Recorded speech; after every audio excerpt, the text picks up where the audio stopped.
Welcome back in my new vlog. It's about study update. So माझे मॅथ्सचे 4 chapter complete झालेले आहेत. Logic, matrices, ट्रिग्नोमॅट्रिक functions आणि ट्रिगो2. आणि हे जे टॉपिक जे मी ब्ल्यू लाईनने अंडरलाईन केलेत, इट्स इम्पॉर्टंट आणि हे आधी मी फिनिश करणार आहे. सो दॅट फर्स्ट अटेम्प्टच्या आधी यांच्यावरती फोकस करेन.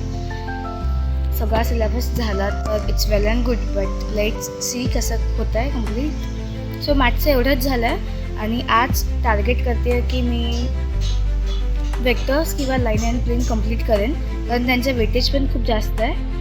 सो आता बघूया केमिस्ट्रीसाठी मी हे पुस्तक फॉलो करते, ज्यात फक्त PYQ आहेत आणि थेरी पण आहे.